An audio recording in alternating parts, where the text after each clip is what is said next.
ওয়াতাওয়াক্কাল আলাল্লাহ ইন্নাহু হুয়াস সামিউল আলিম। পৃথিবীর সকল নেটওয়ার্ক যখন বিচ্ছিন্ন হয়ে যাবে, পৃথিবীর সকল ইন্টারনেট যখন শাটডাউন হয়ে যাবে, পৃথিবীর সকল মানুষ থেকে যখন তুমি বিচ্ছিন্ন হয়ে যাবে, ওয়াতাওয়াক্কাল আলাল্লাহ, তখনও আল্লাহ তোমাকে শুনতে পাচ্ছে এবং দেখতে পাচ্ছে। আল্লাহু আকবার। তখনও তুমি ওই মরুভূমিতে বসে, ওই গাজা শহরে বসে, ওই জঙ্গলে বসে, ওই দ্বীপে বসে আল্লাহকে ডাকতে পারো, আল্লাহকে তোমার দায়িত্ব দিতে পারো। ওয়াতাওয়াক্কাল আলাল্লাহ, অতএব দায়িত্বশীল হিসেবে আল্লাহ যথেষ্ট, আল্লাহকে দায়িত্ব দাও। সম্মানিত উপস্থিতি, আল্লাহ সুবহানাহু ওয়া তাআলাকে দায়িত্ব দেওয়ার ক্ষেত্রে এরকম বহু আয়াত আল্লাহ সুবহানাহু ওয়া তাআলা পবিত্র কোরআন মাজিদে বলেছে, যার একটা কথা আপনারা সবসময় বলে থাকেন, হাসবুনাল্লাহ ওয়া নি'মাল ওয়াকিল। আমাদের জন্য আল্লাহ সুবহানাহু ওয়া তাআলাই যথেষ্ট, নি'মাল ওয়াকিল, তিনি সর্বোত্তম দায়িত্বশীল। নি'মাল মাওলা ওয়া নি'মান নাসির, সর্বোত্তম অভিভাবক এবং সর্বোত্তম সাহায্যকারী। এজন্য আজকে এই নাম থেকে শিখে গিয়ে বাড়ি থেকে বের হবেন, ছেলে মেয়েকে রেখে যাবেন, ছেলে মেয়েকে স্কুলে পাঠাবেন, সফরে বিদায় দিবেন, প্রত্যেক জায়গায় কাকে দায়িত্ব দিবেন সবার আগে বলেন তো?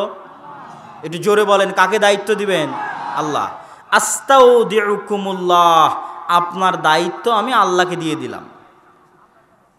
আপনি ছেলে মেয়েকে স্কুলে দিয়ে এসেছেন, বাসায় রেখে গেছেন, যত আত্মীয় স্বজন আছে তারাও আপনার সাথে মুনাফিকি করতে পারে, তারাও আপনাকে ধোঁকা দিতে পারে। কত চিটাগাংয়ের কিছুদিনের আগের সংবাদ, যে সবচেয়ে বিশ্বস্ত ছিল সেই ওই ছোট্ট মেয়েটাকে জবাই করেছে, জবাই করে সমুদ্রের ধারে ফেলে দিয়ে আসছে। দুনিয়ার কোনো মানুষকে আপনি বিশ্বাস করতে পারবেন না, কিন্তু আল্লাহকে বিশ্বাস করতে পারবেন। এই জন্য সর্বদা মনে রাখতে হবে, প্রত্যেক ধাপে আপনি অন্তরস্থল থেকে আপনার পরিপূর্ণ দায়িত্ব আল্লাহর উপর দিয়ে দেন, এবং আল্লাহ সুবহানাহু ওয়া তাআলা দায়িত্বশীল হিসেবে যথেষ্ট। আল্লাহ সুবহানাহু ওয়া তাআলার আরেকটি নাম লতীফ। লতীফ শব্দের অর্থ হচ্ছে সূক্ষ্মদর্শী। সূক্ষ্মদর্শীর দুটো অর্থ। আল্লাহ যে সূক্ষ্মদর্শী তার দুটো অর্থ। এক, আল্লাহ আমাদের অন্তরের কথা সূক্ষ্মভাবে পড়তে পারেন এবং বুঝেন। লতীফুম বিযাতিস সুদূর, পৃথিবীতে কোনো মানুষের অন্তর হুবহু অনুভব করতে পারে না। আপনার বাপ মাকে আপনি যেই পরিমাণ ভালোবাসেন, আপনার স্ত্রীর অন্তরে ওই ভালোবাসা কপি পেস্ট করে দিতে পারবেন না। এটা কম্পিউটারের সফটওয়্যার নয় যে কপি করে পেস্ট করে দিলেন, তাহলে আপনি যেমন ভালোবাসছেন আপনার বাপ মাকে, আপনার স্ত্রীও তেমন ভালোবাসবে। এটা হয় না। পৃথিবীতে এই টেকনোলজি, এই সফটওয়্যার নাই। তাহলে আপনি যখন খুব দুঃখে, তখন আপনার দুঃখ হুবহু বুঝতে পারার মতো দুনিয়াতে কেউ নাই। আর আপনি যখন খুব আনন্দে, তখন আপনার খুশি হুবহু বুঝতে পারার মতো দুনিয়াতে কেউ নাই। তাহলে দুনিয়ার প্রতিটা মানুষ একক, তার সুখ এবং তার দুঃখ নিয়ে একক। সে যখন কঠিন বিপদে তখনও একক। আপনার স্ত্রী আপনার বিপদ বুঝতে পারবে না, আপনার মতো করে অনুভব করতে পারবে না, আপনার বাপ আপনার মতো করে অনুভব করতে পারবে না। কিন্তু লতীফুম বিযাতিস সুদূর, একমাত্র হুবহু আপনার মতো করে অনুভব করতে পারবে কে বলেন তো? আল্লাহ। মানে আপনি যেই পরিমাণ কষ্টে আছেন, হুবহু ওই কষ্ট ওইভাবে অনুভব করতে পারবেন একমাত্র আল্লাহ। ওই আনন্দ, ওই খুশি হুবহু ওইভাবে একমাত্র অনুভব করতে পারবেন আল্লাহ। এটা গেল একটা অর্থ, যে আল্লাহ হচ্ছেন লতীফ, সূক্ষ্মদর্শী। দ্বিতীয় আর একটা অর্থ, আল্লাহ সুবহানাহু তাআলা যদি কোনো কাজ পৃথিবীতে করতে চান, তাহলে তিনি সূক্ষ্মভাবে করেন। আল্লাহ সুবহানাহু তাআলা কোনো কাজ হুমজিক্যালি, হঠাৎ, ইনস্ট্যান্ট আল্লাহ সুবহানাহু তাআলা কোনো পদক্ষেপ গ্রহণ করেন না। আচ্ছা, ইউসুফ আলাইহিস সালাতু ওয়াস সালাম যখন 7 বছর জেলে, তখন আল্লাহ কি ফেরেশতা পাঠিয়ে জেলের দেওয়াল ভেঙে ইউসুফ আলাইহিস সালামকে বের করতে পারেন না? পারেন না? পারেন। যেটা আল্লাহ সুবহানাহু ওয়া তাআলার কাছে কিছুই না। যখন ফেরাউন অত্যাচার করছে 300-400 বছর বানু ইসরায়েলের ওপর, তো আল্লাহ কি ফেরাউনকে মৃত্যু দিতে পারে না? পারে না? পারে না? পারে। কিন্তু আল্লাহ সুবহানাহু ওয়া তাআলার কোনো পদক্ষেপ ইনস্ট্যান্ট নয়, সাথে সাথে নয়। আল্লাহ সুবহানাহু ওয়া তাআলা যেটা করেন খুবই সূক্ষ্মভাবে করেন। এটার একটা প্রমাণ দিই। এটার প্রমাণ কোরআনের একটি আয়াত থেকে দিই। সেটা হচ্ছে, ইউসুফ আলাইহিস সালাতু ওয়াস সালাম স্বপ্নে দেখলেন, ইয়া আবাতি ইন্নী রাআইতু আহাদা আশারা কাওকাবা, হে আমার বাবা, আমি দেখছি 11টা তারকা আমাকে সিজদা করছে। তো এই 11টা তারকার সিজদার বাস্তবায়ন 1 সেকেন্ডে সম্ভব, 1 সেকেন্ডে সম্ভব যে ওনার 11 ভাই ওনাকে এসে সিজদা করবে, ব্যাস হয়ে গেল। কিন্তু এই 11টা তারকা সিজদা করবে ওনাকে, এটা বাস্তবায়ন হতে সময় লাগলো 40 বছর। এবং ওই 40 বছরে ইউসুফ আলাইহিসসালাম কুয়াতে নিক্ষিপ্ত হলেন, কুয়া থেকে উঠে বাজারে বিক্রি হলেন, কৃতদাস হিসেবে মানুষের বাড়িতে কাজ করলেন, মিথ্যা অপবাদে জেলখানায় গেলেন, জেলখানা থেকে বের হয়ে মন্ত্রী হলেন। তারপরে তার ভাইয়েরা তার কাছে আসলো, তখন এবার তার ভাইয়েরা তাকে সিজদা করলো। তখন কোরআন বলছে, কোরআনে আল্লাহ বলছে যে ইউসুফ আলাইহিসসালাম বলছেন ইন্না রব্বি লাতীফুল লিমা ইয়াশা। এই যে আমার ভাই 11 ভাই আমাকে সিজদা করলো, এটা হচ্ছে ওই স্বপ্নের ব্যাখ্যা। হাদা তা'বীলু রুইয়া, আমার স্বপ্নের ব্যাখ্যা। কিন্তু আমার প্রতিপালক খুবই সূক্ষ্মদর্শী, তিনি ইনস্ট্যান্ট 1 ধাপে 1 মিনিটে কোনো কাজ করেন না, তার প্রতিটা কাজ সূক্ষ্ম। এই জন্য আপনি যখন দেখছেন আপনার সামনে ঘন বিপদ, তো হতাশ হওয়ার কিছু নাই। এই বিপদ এক সময় কেটে গিয়ে ভালো দিন আসবে, যেটা আপনি জানেন না, কেননা আল্লাহ সাথে সাথে আপনার ওই বিপদ দূর করবেন না। এর জন্য আল্লাহ সুবহানাহু ওয়া তাআলা পৃথিবীতে ওসিলা তৈরি করবেন, ওয়াসাইল তৈরি করবেন। ফেরাউনকে ডুবিয়ে মারার জন্য আল্লাহ ওয়াসাইল তৈরি করেছেন, মুসা আলাইহিস সালামকে পাঠিয়েছেন, দীর্ঘদিন যাবৎ মুসা আলাইহিস সালামকে লালন পালন করেছেন। তারপরে মুসা আলাইহিস সালামের সাথে কত ঘটনা, জাদুকরদের ঘটনা, 9-10 রকমের আযাব ফেরাউনের উপর, ফেরাউনের ঈমান না আনয়ন করা, সব মিলিয়ে একটা সময় মুসা আলাইহিস সালাম যখন পালিয়ে যাচ্ছেন, তারপরে তখন ফেরাউন সেখানে ডুবে মারা যাচ্ছে। তো কোনো কিছু আল্লাহ সুবহানাহু ওয়া তাআলা ইনস্ট্যান্ট সাথে সাথে বাস্তবায়ন করবেন না, তিনি বাস্তবায়নের সূক্ষ্মদর্শী। মানুষও বুঝতে পারবে না যে আল্লাহ সুবহানাহু ওয়া তাআলা এই কাজ কিভাবে করবেন। আজকের আমাদের আলোচনার আল্লাহর গুণাবলীর শেষ নাম আশ-শাকুর, আল্লাহ সুবহানাহু ওয়া তাআলা শুকরিয়া আদায়কারী। আজকে আপনারা এই অনুষ্ঠানে দূর দূরান্ত থেকে এসেছেন, তো আমি আপনাদের শুকরিয়া আদায় করছি। আপনি আমাকে বিপদে সহযোগিতা করলে আমি আপনার শুকরিয়া আদায় করব, আমি আপনার করলে আপনি আমার শুকরিয়া আদায় করবেন। তো আমরা আল্লাহর কি উপকার করেছি যে আল্লাহ আমাদের শুকরিয়া আদায় করবে? আমার প্রশ্ন কি বুঝতে পারছেন? আল্লাহ যে তার নাম বললেন যে আল্লাহ হচ্ছেন শাকুর, শুকরিয়া আদায়কারী, তো আমরা আল্লাহর কি উপকার করলাম আর আমাদের কি উপকার করার সামর্থ্য আছে যে আল্লাহ আমাদের শুকরিয়া আদায় করবেন? নাই। আমাদেরকে আল্লাহ সুবহানাহু ওয়া তাআলার নিকটে কোনো উপকার পৌঁছানোরও সামর্থ্য নাই, কোনো ক্ষতি পৌঁছানোরও সামর্থ্য নাই। তাহলে আল্লাহ শুকরিয়া আদায় করবেন কিসের? আল্লাহ শুকরিয়া আদায় করবেন আমরা দুনিয়াতে থাকা আল্লাহর বান্দাদের যে সহযোগিতা করব ওটার। কথা মনে হয় বুঝতে পারেননি। আল্লাহ পৃথিবীর এই লজিকটা আমাদের লজিকের বাইরের ভিন্ন লজিক। আমাদের দুনিয়ার লজিক হচ্ছে আমি তাকে সহযোগিতা করেছি তো সে আমার শুকরিয়া আদায় করবে। আল্লাহ বলছে না, তুমি তার থেকে শুকরিয়া আদায়ের আশা রাখিও না। আমি ওয়াদাবদ্ধ তোমার সাথে, তুমি বনি আদমের সহযোগিতা করো, বনি আদম তোমার সহযোগিতার নিমক হারামি করুক, বনি আদম তোমার সহযোগিতার উল্টা প্রতিদান দিক, বনি আদম তোমার সহযোগিতার বিপরীতে তোমাকে লাথি দিক, এই চিন্তা করে তোমরা কাউকে সহযোগিতা করিও না যে আমি পাল্টা তার কাছ থেকে ধন্যবাদ এবং ভালো ব্যবহার পাবো। তোমরা আমার ওয়াদা শুনে রাখো যে তোমরা মানুষকে সহযোগিতা করো, আমি তোমাদের শুকরিয়া আদায়কারী। আল্লাহু আকবার। এই জন্য ওই মহিলা যখন, পতিতালয়ের মহিলা যখন কুকুরকে পানি পান করালো, দুনিয়ার লজিকে শুকরিয়া হচ্ছে কুকুর ওই মহিলার আনুগত্য করবে এবং করেও। কুকুর তার মনিব যে তাকে সহযোগিতা করবে, যে তাকে খাওয়াবে, তারও আনুগত্য করবে। কিন্তু আল্লাহর লজিক হচ্ছে যে এই মহিলা যেহেতু আল্লাহর একটা সৃষ্টিজীবকে সহযোগিতা করলো, তো এখন এই মহিলার শুকরিয়া আদায় কে করবে? আর আল্লাহর শুকরিয়া আদায়ের কোনো লিমিট আছে? কোনো লিমিট নাই। তো আল্লাহ শুকরিয়া আদায় স্বরূপ বললেন তোমার সব গুনাহ ক্ষমা, তুমি জান্নাতে। আল্লাহু আকবার। আমরা আল্লাহ সুবহানাহু তাআলার আনুগত্য এবং আল্লাহ সুবহানাহু তাআলার ইবাদত থেকে দূরে থাকি আল্লাহ সুবহানাহু তাআলাকে না জানতে, না চিনতে পারার কারণে। আল্লাহ সুবহানাহু তাআলাকে জানা এবং চিনা এটিও একটি ইবাদতের অংশ।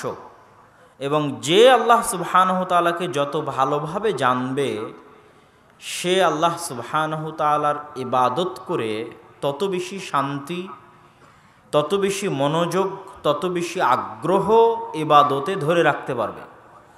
যেটাকে আমরা পারিভাষিক নাম দিয়েছি ইহসান। আল্লাহর নবী ইহসান কি? যে তুমি আল্লাহ সুবহানাহু তাআলার ইবাদত করবে যেন তুমি তাকে দেখছো। ফাইন লাম তাকুন তারাহ ফাইন্নাহু ইয়ারাক। যদি এই পর্যায়ে পৌঁছতে না পারো তাহলে এমনভাবে ইবাদত করো যেন আল্লাহ তোমাকে দেখছে।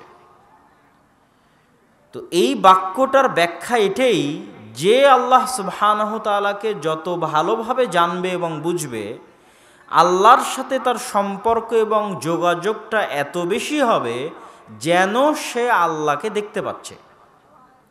এবং যখন সে আল্লাহ সুবহানাহু তাআলাকে দেখতে পাবে, এই পর্যায়ে তার বিশ্বাস চলে যাবে, এই পর্যায়ে তার ইয়াকিন চলে যাবে, এই পর্যায়ে তার ঈমান চলে যাবে যে আল্লাহ সম্পর্কে তার জ্ঞানের মাত্রা এত বেশি যে সে যেন আল্লাহ সুবহানাহু তাআলাকে দেখছে।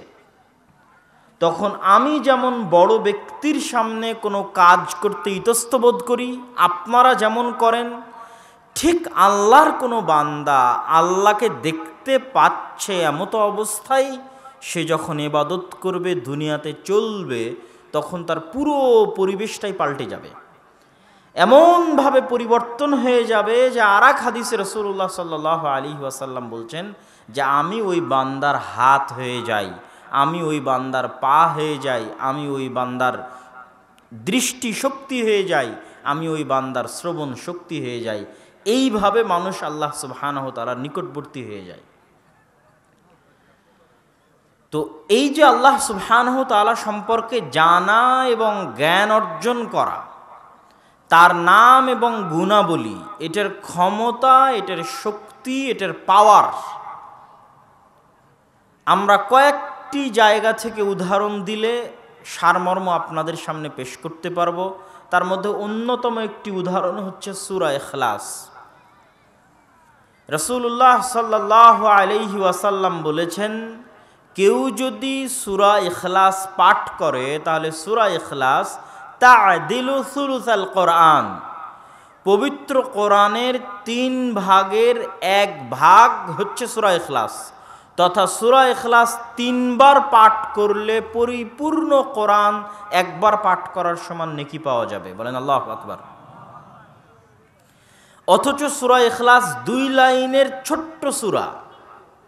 এই সূরার মধ্যে না আল্লাহ সুবহানাহু তাআলা তার গতানুগতিক স্বভাব অনুযায়ী না মানুষের উপর তার নেয়ামতের বর্ণনা দিয়েছেন, না অতীতের ইতিহাস বর্ণনা করেছেন, না জান্নাত এবং জাহান্নামের বর্ণনা দিয়েছেন। এই পুরো 2 লাইনের ছোট্ট সূরায় আল্লাহ সুবহানাহু তাআলা শুধু তার নিজের পরিচয় দিয়েছেন, তার গুণ বলেছেন। তো তার গুণ এবং তার নামের পাওয়ার এটাই যে শুধু তার গুণাবলী এবং নাম থাকার কারণে ছোট্ট সূরা 3 বার পড়লে কোরআন একবার পড়ার সমান হয়ে যাবে। এটা আল্লাহ সুবহানাহু ওয়া তাআলার নামের বরকত, গুণের বরকত। কুল হুয়াল্লাহু আহাদ আল্লাহুস সামাদ লাম ইয়ালিদ ওয়া লাম ইউলাদ ওয়া লাম ইয়াকুল লাহু কুফুয়ান আহাদ। এই প্রত্যেকটিতেই আল্লাহ সুবহানাহু ওয়া তাআলার গুণ বলা হয়েছে। ঠিক তেমনি রাসূলুল্লাহ সাল্লাল্লাহু আলাইহি ওয়াসাল্লাম বলেছেন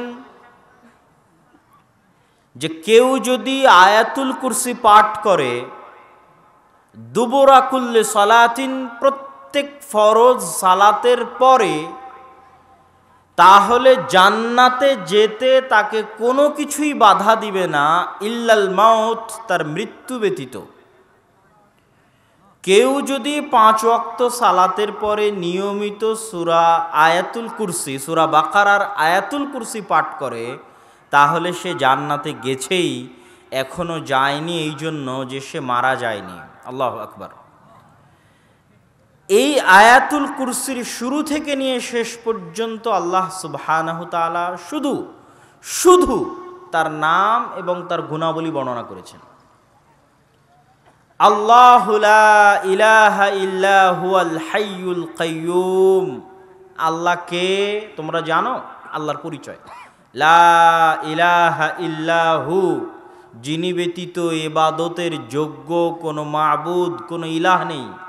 তিনি কে জানো? আল হাই আল কাইয়ুম, চিরঞ্জীব, চিরস্থায়ী, যার কোনো মৃত্যু নাই, যার কোনো ধ্বংস নাই। পৃথিবীতে অবস্থান করা প্রতিটি জিনিসের মৃত্যু আছে এবং ধ্বংস আছে। লা তাখুযুহু সিনাতুন ওয়ালা নাওম, আল্লাহ কে জানো? যাকে তোমাদের মতো তন্দ্রা, নিদ্রা, ক্লান্তি স্পর্শ করে না। কোনো মানুষকে বলো বিনা ঘুমে 1 সপ্তাহ, 1 মাস, 1 বছর কাটিয়ে দিতে, মানুষের পক্ষে সম্ভব নয়। কোনো মানুষকে বলো ক্লান্তিবিহীন টানা কাজ করে যেতে, করতেই থাকছে, মানুষের পক্ষে সম্ভব নয়। তথা মানুষ মুখাপেক্ষী, মানুষ দুর্বল। ইন্নাল ইনসানা খুলিকা হালুআ, মানুষকে দুর্বল করে সৃষ্টি করা হয়েছে। কিন্তু আল্লাহ সুবহানাহু ওয়া তাআলা এগুলো সকল কিছু থেকে তিনি অমুখাপেক্ষী, তথা তিনি এগুলো কোনোটারই মুখাপেক্ষী নন। এগুলো আল্লাহর গুণ। মান যাল্লাযী ইয়াশফাউ ইনদাহু ইল্লা বিইযনিহি, এমন কি কেউ আছে পৃথিবীতে ক্ষমতাশালী, দাপটওয়ালা, বিত্তশালী, টাকা পয়সাওয়ালা, বড় নেতা, বড় এমপি, বড় মন্ত্রী, বিশ্বের শাসক, দেশের শাসক, মান যাল্লাযী ইয়াশফাউ ইনদাহু ইল্লা বিইযনিহি, যার ক্ষমতা আছে, যার সাহস আছে, যে আল্লাহর সামনে দাঁড়িয়ে কথা বলবে আল্লাহর অনুমতি ছাড়া। এটা আল্লাহর চ্যালেঞ্জ। আল্লাহ এই চ্যালেঞ্জ আয়াতুল কুরসির মধ্যে দিচ্ছেন। এগুলো সবই আল্লাহ সুবহানাহু ওয়া তাআলার ক্ষমতা, আল্লাহ সুবহানাহু ওয়া তাআলার পাওয়ার, আল্লাহ সুবহানাহু ওয়া তাআলার গুণ, আল্লাহ সুবহানাহু ওয়া তাআলার জ্ঞান। এগুলোর বর্ণনা এই পুরো আয়াতুল কুরসির মধ্যে আল্লাহ সুবহানাহু ওয়া তাআলা দিয়েছেন। এই জন্য আয়াতুল কুরসির এত ফজিলত, এই জন্য আয়াতুল কুরসির এত ক্ষমতা, এই জন্য আয়াতুল কুরসির এত পাওয়ার। কিন্তু আমাদের উদ্দেশ্য হচ্ছে এই আয়াতুল কুরসির মাধ্যমে, এই সূরা ইখলাসের মাধ্যমে আপনাদেরকে বুঝানো যে আল্লাহর নাম এবং আল্লাহর গুণাবলীর গুরুত্ব, তাৎপর্য কতখানি। সম্মানিত উপস্থিতি, এই জন্য রাসূলুল্লাহ সাল্লাল্লাহু আলাইহি ওয়াসাল্লাম বলেছেন, আন আবি হুরায়রা রাদিয়াল্লাহু তাআলা আনহু আন্নাহু ক্বাল, আবু হুরায়রা রাদিয়াল্লাহু তাআলা আনহু থেকে বর্ণিত, তিনি বলেন, রাসূল সাল্লাল্লাহু আলাইহি ওয়াসাল্লাম বলেছেন, ইন্না লিল্লাহ 99 আসমা মান আহসাহা দাখালাল জান্নাহ। তোমরা জেনে রাখো আল্লাহর 99টি নাম রয়েছে, কেউ যদি এই 99টি নাম আয়ত্ত করে নেয় সে জান্নাতে চলে গেছে। আল্লাহু আকবার। বুখারীর হাদিস, সহিহ হাদিস। আল্লাহ সুবহানাহু ওয়া তাআলার নাম এবং গুণাবলী আয়ত্ত করার ফজিলত। আয়ত্ত করা মানে কি? আমি মুখস্থ করা বলিনি। অনুবাদের মধ্যে যদি আপনারা খেয়াল করে থাকেন তাহলে আমি বলিনি যে কেউ 99টি নাম মুখস্থ করে নিল, কেননা আরবিতেও হিফজ শব্দটা ব্যবহার করা নাই। আরবিতেও বলা আছে আহসাহা, ঘিরে নিল চারিদিক থেকে, কোনো একটা জিনিস থেকে চারিদিক থেকে ঘিরে নিল। মান আহসাহা, এই পুরো 99টি নামকে যে আয়ত্ত করলো, ইবনুল কাইয়িম রাহিমাহুল্লাহ লিখছেন যে এই আল ইহসা, আল্লাহর নামেকে আয়ত্ত করা, মুখস্থ করা, যেটাই বলি, এটার কয়েকটি ব্যাখ্যা আছে যে কিভাবে আমরা আল্লাহ সুবহানাহু ওয়া তাআলার নামের ইবাদত করব। আল্লাহ সুবহানাহু ওয়া তাআলার নামের ইবাদত করতে গিয়ে ইবনুল কাইয়িম রাহিমাহুল্লাহ বলেছেন, এক, আমরা এই নামগুলো দিয়ে আল্লাহ সুবহানাহু ওয়া তাআলার নিকটে দোয়া করব। ওয়ালিল্লাহিল আসমাউল হুসনা ফাদউহু বিহা, আল্লাহ সুবহানাহু ওয়া তাআলার সুন্দর গুণাবলী সম্পন্ন নাম রয়েছে, তোমরা এই নাম দিয়ে আল্লাহ সুবহানাহু ওয়া তাআলাকে ডাকো। এটা হলো একটা ইবাদত, যে আল্লাহ সুবহানাহু ওয়া তাআলাকে ডাকতে হবে এই নামগুলো ব্যবহারের মাধ্যমে।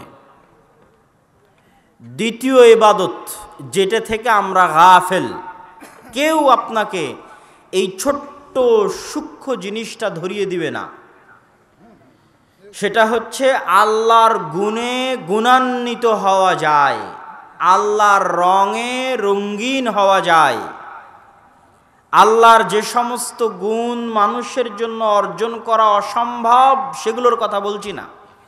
যেমন মানুষের জন্য অসম্ভব আল হাই আল কাইয়ুম হওয়া, যে মানুষ চিরঞ্জীব চিরস্থায়ী পৃথিবীতে থাকবে, এটা অসম্ভব। কিন্তু আল্লাহর বহু গুণ আছে যা অর্জন করার মানুষ চেষ্টা করতে পারে। আল্লাহর গুণ হচ্ছে গফুরুর রহিম, আল্লাহ ক্ষমাশীল দয়ালু। আপনি কি দয়ালু এবং ক্ষমাশীল হতে পারবেন না পারবেন না? কথা বলতে হবে, পারবেন না পারবেন না? পারবেন। আল্লাহ সুবহানাহু তাআলার একটা গুণ হচ্ছে আলিম, জ্ঞানী। আপনি কি জ্ঞানী হতে পারবেন না পারবেন না? পারবেন। তো আল্লাহ সুবহানাহু তাআলার যে গুণগুলো নিজেদের মধ্যে আনা সম্ভব, সেই গুণগুলো অর্জনের চেষ্টা করাও ইবাদত, আল্লাহর রঙে রঙিন হওয়া। এবং এর যেটা সবচেয়ে বড় ফজিলত, যে মানুষের মধ্যে আল্লাহর যেই গুণের বহিঃপ্রকাশ যত বেশি হবে, আল্লাহর ওই গুণের বহিঃপ্রকাশ ওই মানুষের উপরে তত বেশি হবে। যেমন আপনি যত বেশি মানুষকে ক্ষমা করবেন, আল্লাহ সুবহানাহু ওয়া তাআলা আপনাকে তত বেশি ক্ষমা করবে। আপনি যত বেশি পরিমাণে মানুষের উপর দয়া করবেন, তাহলে আল্লাহর একটি গুণের বহিঃপ্রকাশ আপনার মধ্যে দেখা যাচ্ছে, দয়া। তো আল্লাহর ওই গুণ, দয়ার বহিঃপ্রকাশ আপনার উপর ঘটবে তার চেয়েও বেশি আকারে, বেশিভাবে। আর আপনার দয়া তো সীমিত, লিমিটেড। আল্লাহ সুবহানাহু ওয়া তাআলা যদি আপনার দয়া করা দেখে খুশি হয়ে আল্লাহ দয়া করেন, তাহলে আল্লাহ সুবহানাহু ওয়া তাআলার দয়া হচ্ছে আনলিমিটেড, যার সাথে কোনো কিছুর তুলনা সম্ভব নয়। এই জন্য রাসূলুল্লাহ সাল্লাল্লাহু আলাইহি ওয়াসাল্লাম বলেছেন, ইরহামু মান ফিল আরদি ইয়ারহামুকুম মান ফিস সামা। তোমরা আল্লাহর দয়া পেতে চাও, তাহলে দুনিয়াতে যারা আছে তাদের উপর তোমরা দয়া করো। দুনিয়াবাসীর উপর যদি তোমরা দয়া করো, আল্লাহ তোমাদের উপর দয়া করবে। কিন্তু আমাদের চরিত্র সম্পূর্ণ উল্টা। আমরা সকাল সন্ধ্যা আল্লাহকে বলছি, আল্লাহ আপনি ক্ষমা করেন, কিন্তু আমার অফিসের অধীনস্থ কর্মচারী ভুল করলে আমি তাকে ক্ষমা করতে পারছি না। আমার স্ত্রী ভুল করলে আমি তাকে ক্ষমা করতে পারছি না। আমার বাড়ির কাজের লোক ভুল করলে আমি তাকে ক্ষমা করতে পারছি না। যেখানে আমি মানুষকে ক্ষমা করতে পারছি না, সেখানে কোন লজ্জায়, কোন শরমে আমি আল্লাহর কাছে ক্ষমা চাই যে আল্লাহ আমার অপরাধকে ক্ষমা করে দিবে? যেখানে আমি আমার বাড়ি থেকে প্রতিদিন ফকির এবং মিসকিনকে তাড়িয়ে দিচ্ছি, অসহায় মানুষের প্রতি দয়া দেখাতে পারছি না, সেখানে কোন লজ্জায় আমি চাই যে আল্লাহ আমার প্রতি দয়া করবেন? আল্লাহর একটি গুণ আছে আর রাজ্জাক। আপনি যত বেশি মানুষকে রিজিক দিবেন, আল্লাহ আপনার রাজ্জাক গুণের বহিঃপ্রকাশ আপনার উপর তত বেশি আকারে ঘটাবে।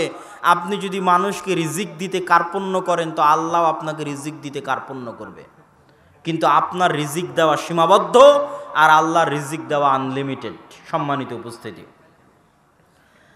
আমি আমার বক্তব্য দীর্ঘায়িত না করে সংক্ষিপ্তভাবে আল্লাহ সুবহানাহু তাআলার 4টি নামের ব্যাখ্যা করে আমি আমার বক্তব্যের শেষের দিকে যাওয়ার চেষ্টা করব ইনশাআল্লাহুল আজিজ। আল্লাহ সুবহানাহু তাআলার একটি নাম হচ্ছে আস-সামাদ। আর আমার ছোট্ট গবেষণায় আমি বুঝেছি, ইসমে আজম বলতে যা বুঝায় সেটাই আস-সামাদ। এই জন্য যে ইসমে আজম নামে যত দোয়া আছে, ওই প্রতিটি দোয়ার মূল অংশটা হচ্ছে আস-সামাদ।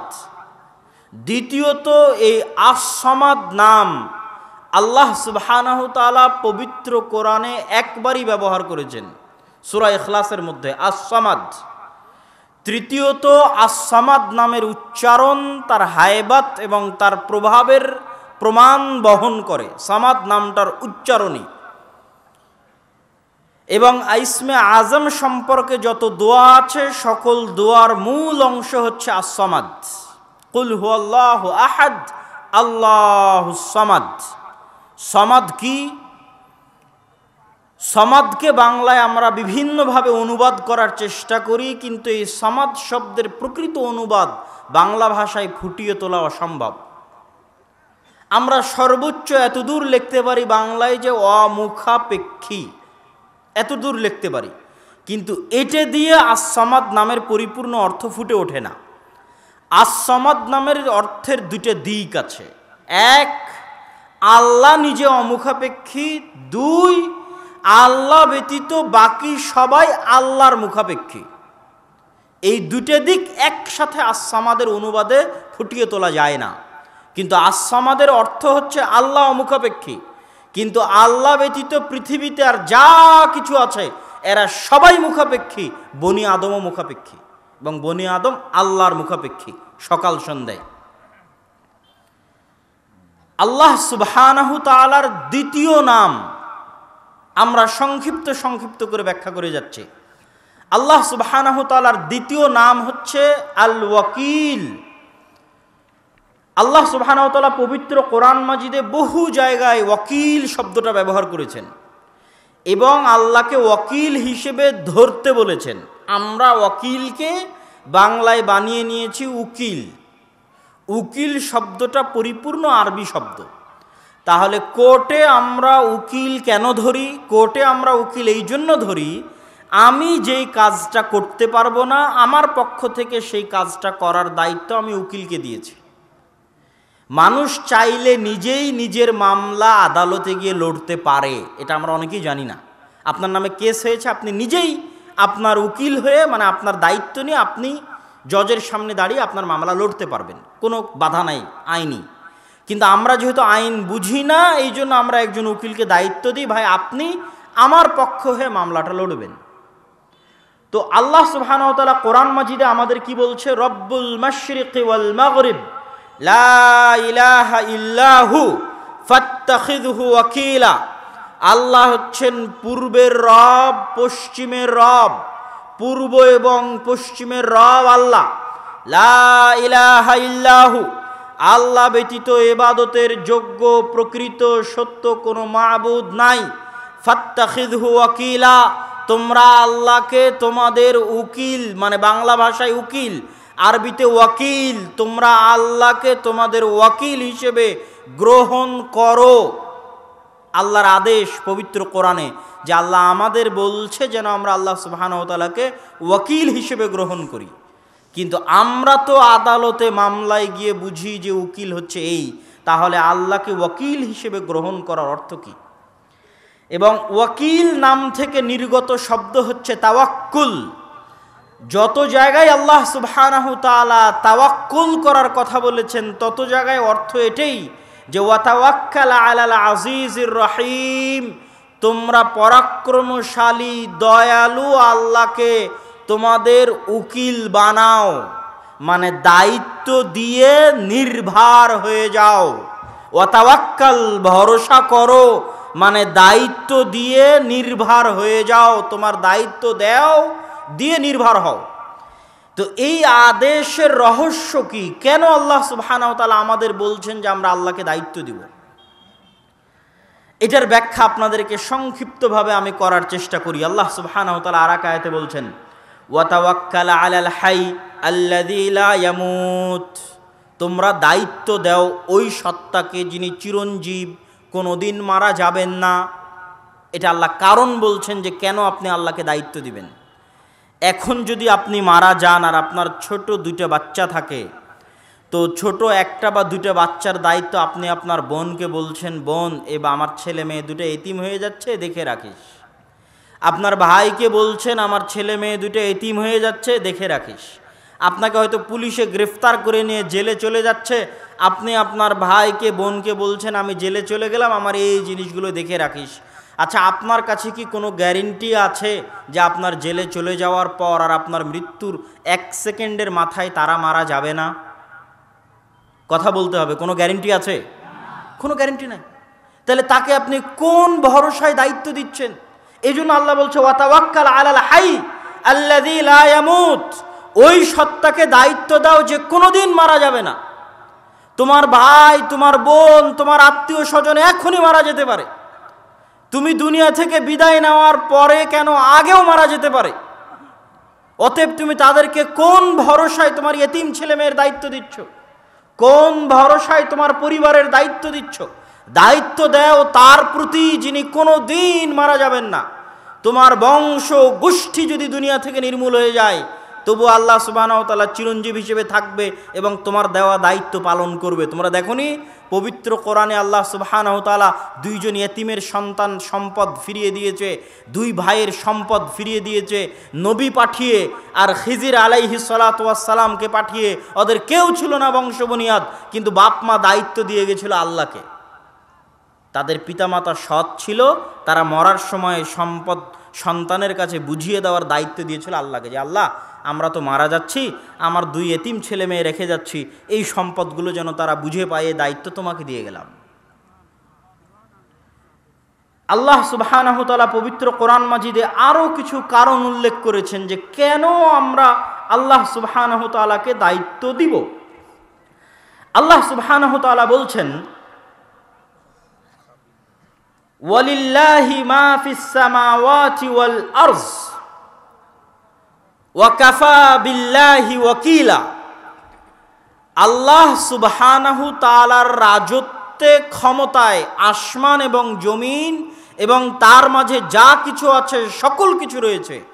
আর আল্লাহকে যদি তোমরা দায়িত্ব দাও তো আল্লাহ দায়িত্বশীল হিসেবে তোমাদের জন্য যথেষ্ট। এখানে দ্বিতীয় কারণ বলা আছে আপনি কেন আল্লাহকে দায়িত্ব দিবেন। আজকে এই বাক্যের অর্থটা আমি খুব ভালোভাবে এই জন্য অনুভব করতে পারি, প্রত্যেক যারা বিদেশে গেছে তারা বুঝতে পারবে।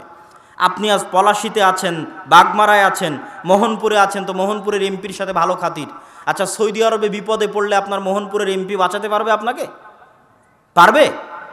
আপনি আমেরিকা ইংল্যান্ডে গিয়ে যদি বিপদে পড়েন, আমার প্রধানমন্ত্রী 1000 বার কল দিলে তাদের ধরার সময় নাই, কোনো গুরুত্ব নাই, ভ্যালু নাই। তো আমি ইংল্যান্ডে বিপদে পড়লে আমার প্রধানমন্ত্রী আমাকে বাঁচাতে পারবে না। আমার প্রধানমন্ত্রী ইংল্যান্ড, আমেরিকা, সৌদির কথা বাদ দিলাম, আমি যদি জঙ্গলে গিয়ে বিপদে পড়ি, তো জঙ্গলে গিয়ে কি আমাকে কেউ সহযোগিতা করতে পারবে? আমার এমপি, মন্ত্রী, চেয়ারম্যান, আমেরিকার প্রেসিডেন্ট, প্রধানমন্ত্রী পারবে না। এখানে দ্বিতীয় কারণ আল্লাহ বলেছে, ওয়ালিল্লাহি মা ফিস সামাওয়াতি ওয়া মা ফিল আরজ। আসমান আর জমিনের মধ্যে তুমি যেখানেই থাকো না কেন, ওখানে রাজত্ব কার? আল্লাহর। তাহলে তুমি একে একে মানুষকে কেন দায়িত্ব দিয়ে বেড়াচ্ছ? ওয়া কাফা বিল্লাহি ওয়াকিলা। পৃথিবীর প্রতিটি ইঞ্চি মাটিতে আল্লাহর রাজত্ব আছে, আল্লাহর ক্ষমতা আছে। অতএব তুমি পৃথিবীর যেখানেই থাকো না কেন, তোমার দায়িত্ব আল্লাহকে দাও, আল্লাহ তোমার দায়িত্বশীল হিসেবে যথেষ্ট। আল্লাহু আকবার। আল্লাহ সুবহানাহু ওয়া তাআলা তাকে দায়িত্বশীল করার জন্য তৃতীয় আর একটা কারণ বলছেন, ওয়া তাওয়াক্কাল আলাল্লাহ ইন্নাহু হুয়াস সামিউল আলিম। এই মাটির ঘরে যখন ঢুকলাম তখন মোবাইলের নেটওয়ার্ক কাজ করেনি। যে কোনো মুহূর্তে দেশের ইন্টারনেট যখন শাটডাউন হয় তখন ইন্টারনেট কাজ করে না। গাজার মানুষ যখন গাজায় সীমাবদ্ধ, পানির লাইন বন্ধ করে দিয়েছে, বিদ্যুতের লাইন বন্ধ করে দিয়েছে।